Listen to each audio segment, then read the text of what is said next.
every day. Hopefully not. What's up, guys? How are we doing? What's up, man? You must be pumped after the Super Bowl, huh? Congrats to you.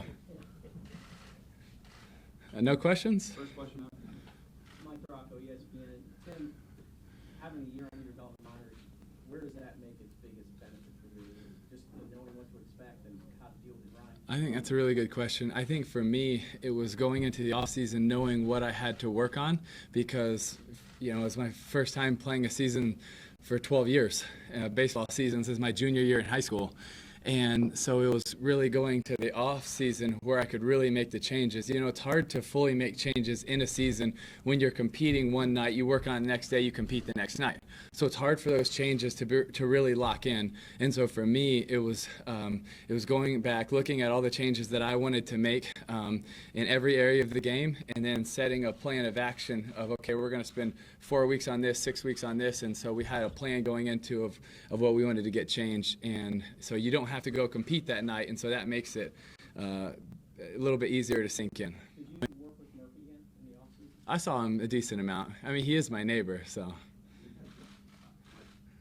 Tim, Mike Tebow, New York Post. Sandy Alderson was just in here, said, I think Tim Tebow will play in the major leagues. Do you agree with that assessment?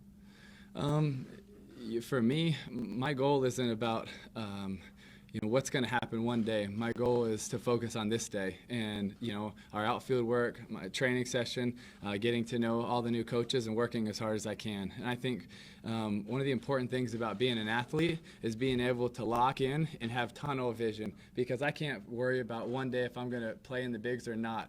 I think I got into this because I love it, I'm passionate about it, and I think that for me, it's being able to lock in and have tunnel vision regardless of what team I'm on, wherever they decide to put me. I'm going to be able to lock in and give it everything I have. Rich Pitino, ESPN. When you look at the last 12 months and all the games you played, was it what you expected? And if not, what surprised you the most? That's a good question. I don't know if going into it what I expected, or if I really tried to put an expectation on it. I tried to go in open-minded, learning, knowing that I haven't played this game in 12 years and that I wanted to absorb as much information as I could, make the changes, try to improve, try to grow as an athlete, not only physically but mentally and in every different way that I could understand the game. And instead of learning on the fly, now I get to have the chance when I know it to be able to react, and that always makes you a much better athlete. Following up on Mike's question, I mean, you said recently, I think on Fallon, that I hope to play in the major leagues, and that's something that you weren't really willing to say a year ago. So how have your expectations just changed given this experience of what it takes to get to that level? Well, I think I would have said I hope to play. I mean, I think as an athlete, you always want to be the best you can, play at the highest level, win a championship, be the best. You compete. We don't compete to have fun. We compete to win. And so you want to compete for the highest level. I think I would always say that. It's just a lot of times people would judge it if I viewed success in making the bigs or not. I view success as being able to play a game I love every day, try to make the players and coaches around me better, have a great attitude, work, and be the best that I can. If the best that I can be is in the bigs, that would be awesome. And, I believe in myself, and so I want to strive for that. But if that doesn't happen, then I won't look back and regret playing baseball, because I've already enjoyed it and I've already put so much work into it, and it's been fun. And so I think that's the difference that I would make, is there's a difference between what you hope for and then what you view as success. Tim, Ken David off New York Post. I think you know the roster rules of baseball well enough to know that September is when the rosters expand to 40, and then therefore will give you a greater opportunity to get up in the major leagues. You also have broadcast commitments, right, in September. Just wondering, is there any sort of understanding with ESPN and the SEC about postponing that if you do get the call to do it? Well, ESPN has been an awesome partner, and they know how much I love what I'm doing, and they also know how much I love talking college football, and they're a great partner, and they've supported me 100% in baseball, and I think they're going to do that, and so I'm very grateful for that. But this is my focus, and that would be something I would look forward to. Tim, I'm sure you saw, James White in New York Times, I'm sure you saw, the people that came out when you were in the minor leagues last year through all the towns visiting, just the record attendance. I'm sure you heard all those things. What did you think of that, all these people that wanted to come out and see you, and why, just broadly, do you think people are so interested in you and your story or whatever it might be, why they want, so attracted to you? Well, it's hard to answer hypotheticals for other people, but it is an honor for people to come out and watch and support. But again, I've never made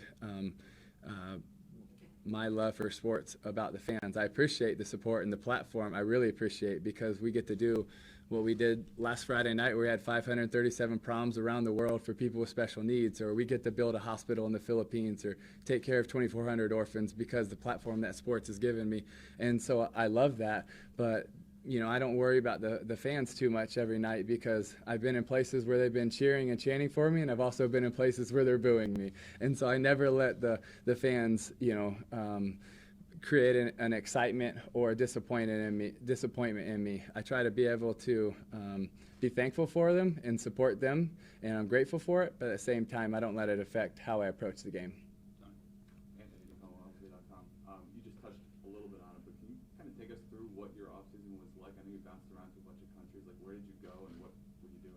Yeah, I was in a bunch of countries. Our foundation is in quite a few countries now, all over the world, and so I was at a bunch of our different orphanages and a bunch of our night to shines all over the place, and continue to train in the midst of it. But that's also another passion of mine, is trying to bring faith, hope, and love to those needing a brighter day in their darkest hour of need. And so did spend a little time all around the world for it. Where did you go specifically, and how did you train when you were there? Very carefully. I was in Dubai and several surrounding countries there, and then I was in Guatemala, Peru, Ecuador. So, yeah, we stayed busy. So was there any moment last year where you felt overwhelmed, you felt discouraged about anything, or things just kind of got to you too much? Well, I think there's definitely times you get discouraged or frustrated as an athlete, and you want to do better than you're doing at certain times. And especially different times earlier in the season, but it's, as an athlete, that you're going to have highs and you're going to have lows, and that can't define you. You can't let that sink in, and you have to keep battling. And so I think I was really excited because I was able to bounce back from a lot of those lows, improve in certain ways, and that's also pretty hard to do in season. And then, but also kind of find my stride about halfway through the year. So there was nothing where you kind of questioned what you were doing, about why am I doing this? There was no moment that low? I think other people questioned what I was doing, but not for me. Couple more things. Tiffany, sorry. Specifically, what did you do offensively to improve your swing this offseason? A lot. To work with those guys in LA, the fly ball guys, and then also your body too. I mean, training for football is very different. Very different, Did you yeah. have to change weightlifting or running or whatever it might be to change your body?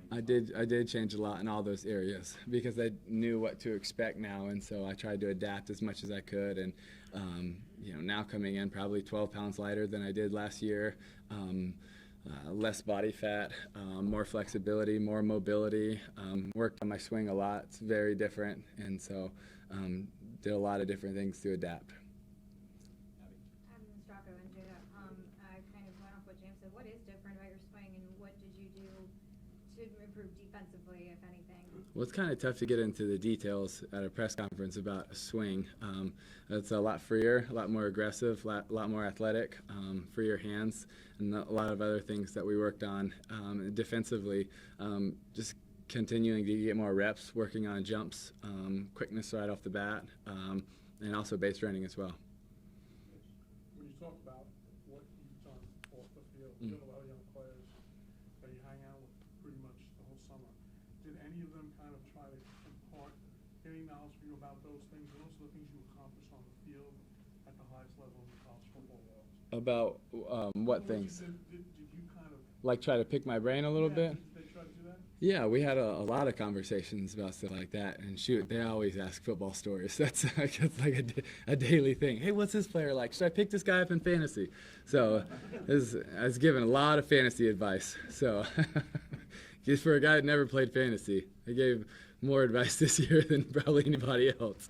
So yeah, it was fun because although it was my first year in baseball, I've had a lot of experience in sports, in pressure, and with a lot of eyes on me. And so to be able to encourage guys as they move up or they get recognized, or just about being able to handle it, and how you approach it mentally, and how do you what you let sink in and what you don't, and you know, what you let come in one ear and out the other, and just different ways like that of how to approach certain things.